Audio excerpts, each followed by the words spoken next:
Shalom, amigos del canal Israel en el Camino. Qué privilegio más una vez que me dan de recibirme a mí, Sami Stashover, en tu pantalla. Gracias por darme esta oportunidad de compartir contigo las cosas que leí en la parashá de la semana, como siempre digo, y que me llamaron la atención. Por eso las comento con ustedes. Y que tengas la sabiduría de poder sacar esencia y contenido para poder crecer delante del Eterno. Y esta semana hablamos de la parashá Vayetze, salió. Está en Bereshit, Génesis 28, del versículo 10 hasta el capítulo 32, versículo 3. También tenemos una haftará en Osea, el capítulo 12, del versículo 13 hasta el capítulo 14, el versículo 10. Y finalmente, el Brit Hadashah, leemos Juan, Yohanan 1, del versículo 43 hasta el versículo 51. Y en los Tehilim, el Salmo 3. Y Vayetze, porque comienza la parashá diciendo, salió pues Jacob de Beersheba y fue a Haran. O sea, estamos hablando de la historia de Jacob. Y cuando hablamos de la historia de Jacob, vemos que todo el capítulo, toda la parashá versa sobre qué es lo que él hizo, cómo fue su camino, en fin, la vida de Jacob. Y en el capítulo 28, el versículo 13, me gustaría empezar diciendo de que, leyendo el versículo 13 en delante, dice, y he aquí, el Eterno estaba en lo alto de ella, y el cual dijo, yo soy el Eterno, el Elohim de Abraham, tu padre, y el Elohim de Isaac. La tierra en que estás acostado te la daré, a ti y a tu descendencia. Será tu descendencia como el polvo de la tierra, y te extenderás al occidente, al oriente, al norte, al sur, y todas las familias de la tierra serán benditas en ti y en tu simiente. Jacob estaba saliendo de la casa de su padre, yendo a Harán, porque tuvo una discusión con su hermano quería matarlo, y para protegerlo, entonces sus padres le dicen, vete a la casa de la familia de tu madre. Resalto aquí dos cosas que me parecen importantes. En primer lugar, la tierra en que estás acostado te la daré. Él estaba en la región que hoy conocemos como Eretz Israel, como la tierra de Israel, y era la promesa que ya había sido dada a su abuelo Abraham, a Isaac su padre, y ahora Jacob también tiene la misma promesa.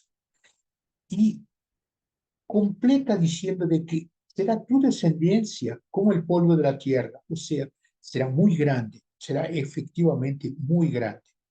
Y esto es lo importante que entiendas.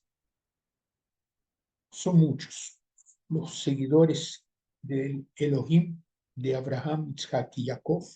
Somos muchísimos. Entonces, es difícil de contarnos. Importante que no te olvides de esto. Pero fíjate lo que es interesantísimo. Y todas las familias de la tierra serán benditas en ti y por tu simiente. Me gustaría hacerte recordar de que este es uno de los puntos importantísimos de todas las promesas que leemos en el Sefer Abritot, también conocido como la Biblia, el libro de las alianzas. Es la promesa que viene de quién es Mashiach, que es la descendencia de Mashiach, que viene hasta hoy, está vivo. Y fíjate que es una promesa. Y todas las familias de la tierra serán benditas en ti y en tu simiente. En otras palabras, es por eso que somos tan perseguidos, porque nuestro enemigo, el que sacó a Adán y Eva del del jardín de Edén, es el mismo que nos persigue en todas las situaciones y de todas las formas. Tanto así que Jacob estuvo en la casa de Labán, el padre de Raquel y de Lía, y Labán no era muy generoso y fue difícil la convivencia con él. Pero cuando Labán se puso contra Jacob, porque él estaba yéndose de vuelta a la casa de sus padres, El versículo 24 del capítulo 31 de Bereshit dice, y vino Elohim a Labán arameo en sueños aquella noche y le dijo, guárdate, no hables a Jacob descomedidamente. En otras palabras, cuidado con lo que dices porque él es mi protegido. Entonces, tenemos seguridad de que el Elohim de Abraham, Isaac y Jacob no se olvida de nosotros. Mucho por el contrario, él está constantemente mirándonos. Pero fíjate lo que dice Oseas 13, el versículo 2 en delante, sobre qué es lo que sucedió después de esa situación, cómo el pueblo y es una especialidad que tenemos, desviarnos de lo que el Eterno nos ha pedido para hacer. Porque dice, y ahora añadieron su pecado y de su plata se han hecho, según su entendimiento, imágenes de fundición, ídolos, toda obra de artífices, acerca de los cuales dicen a los hombres que sacrifican, que besen a los becerros. ¡Wow! Por tanto, serán como la niebla de la mañana y como el rocío de la madrugada que se pasa, como el tamo que la tempestad arroja de la era. Gente, es horrible. Pero fíjate lo que dice el versículo 4 de este capítulo 13.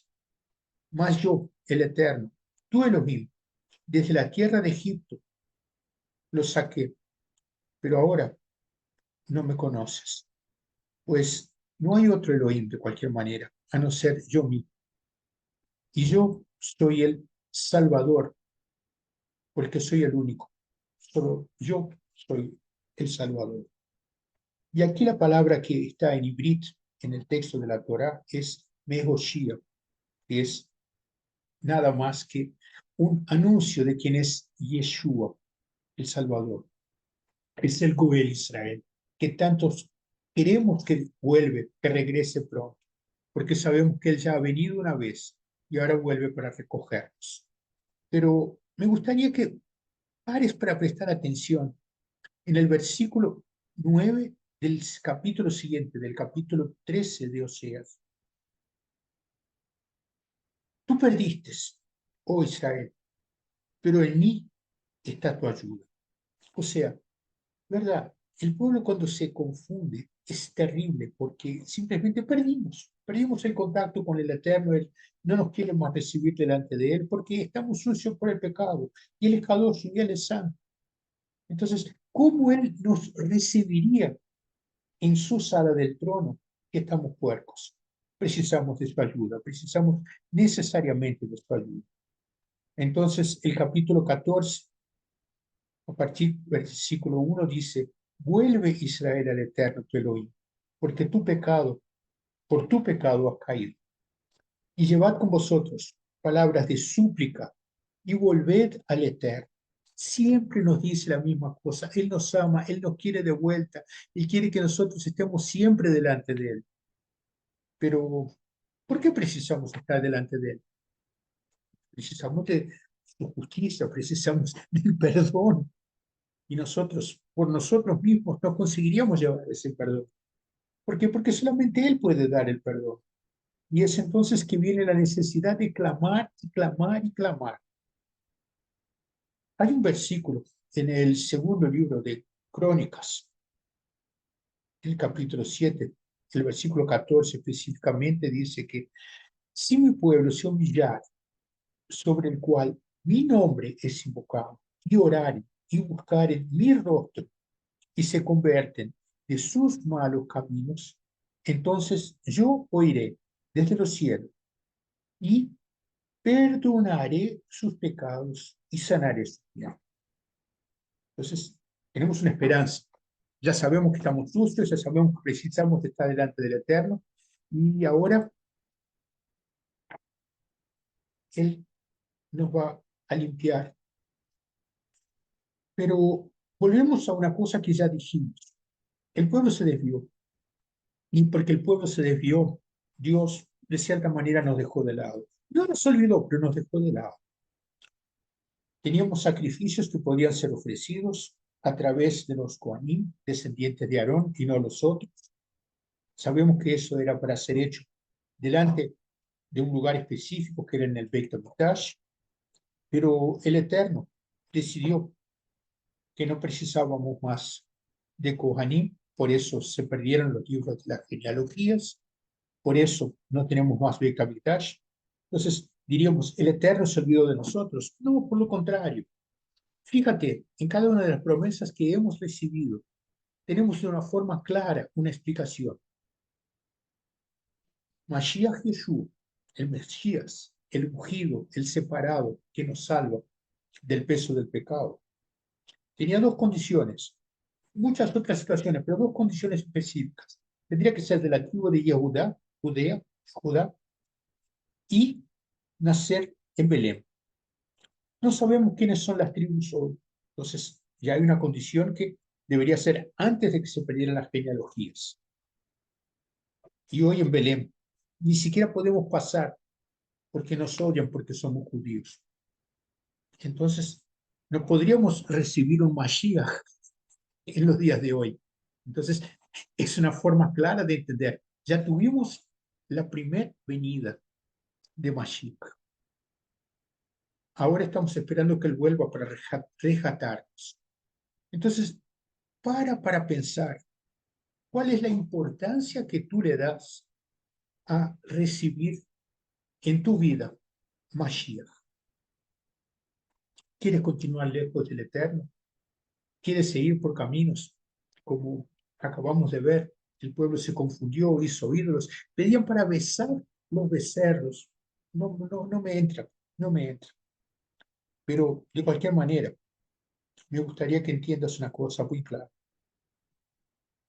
Y es por eso que siempre insisto, que leas en tu Tanaj, en tu Biblia, porque es importante que entiendas que yo no quiero cambiar el texto, y mucho menos sacarlo de su contexto original. Pero puedo leer versículos que después tú podrás explorar por ti mismo. Y en específico, en este momento, me gustaría hablar de lo que Yeshua dijo y está relatado en el libro de Marcos, en el primer capítulo, los versículos 14 y 15. Después que Juan el Bautista fue encarcelado, Yeshua vino a Galilea y predicando el evangelio del reino de Elohim, diciendo, el tiempo se ha cumplido y el reino de Elohim se ha acercado. Arrepentidos y creed en el Evangelio. Palabra extraña, Evangelio, ¿verdad? Pero lo que está escrito. Entonces me gustaría que entiendas que esta palabra significa las buenas noticias que hemos recibido gracias al sacrificio que Yeshua hizo por todos nosotros. Opa, pero espérate, ¿cómo viene eso? Ok, nosotros pecamos. El pacto que fue ofrecido en el monte Sinai no servía más porque el pueblo simplemente veía los sacrificios, se arrepentía por un poco de tiempo, pero no había un compromiso de corazón. Y lo que el Elohim siempre quería era nuestro corazón. Entonces es por eso que Jeremías dice de una manera muy clara, en el versículo 31 del capítulo 31, necesitamos de un Brit Hadashah, de un nuevo pacto que envuelva el corazón. ¿Sabes por qué? Porque solamente a través del corazón es que podemos recibir Yeshua Mashiach. Sí, porque hay que haber un arrepentimiento del fondo del corazón. Y te pregunto, ¿estás confortable lejos de tu eterno? ¿Estás confortable por no tener una situación de amistad con tu creador? Entonces, la sugestión es que circuncides el corazón, porque ya fuimos llamados por el Eterno de un pueblo de dura servicio. Y no me gustaría insistir en ser un pueblo de dura servicio. Me gustaría estar delante del Eterno, me humillando delante de Él, como leímos ahora, lo que el rey Salomón hizo cuando inauguró el Beit HaMikdash. Si el pueblo que se llama por mi nombre se humillar, yo vendré y les perdonaré sus pecados. Entonces, tenemos que humillarnos delante del Creador. Pero no me gusta humillarme, pero es tu Creador.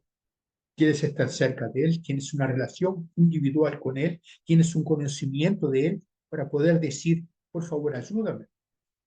Entonces, es lo que dice en el libro de Hechos, capítulo 3, versículo 19.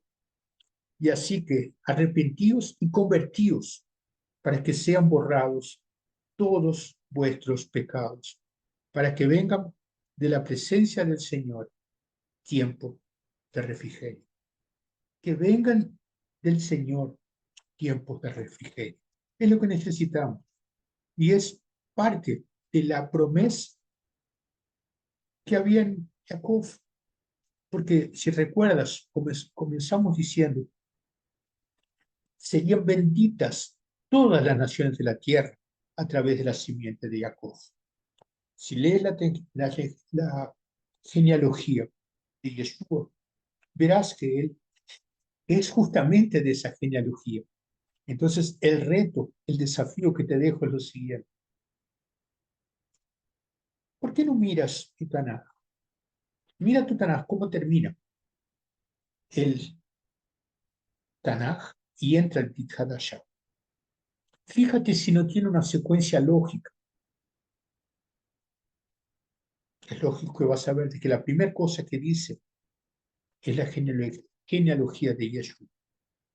Entonces, no soy yo que te lo voy a decir, simplemente te reto.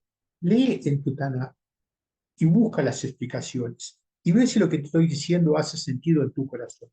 Porque lo queremos aprovechar en este Shabbat Vayetze es que salgas de donde estás y te vuelvas con todo el corazón a tu Creador, para que tengas la alegría de tener un Shabbat en su Shalom, porque solamente a través de ese Shalom es que podrás alegrarte, porque es un Shalom que excede todo el entendimiento, y que tengas un Shabbat de mucho Shalom. Shabbat Shalom.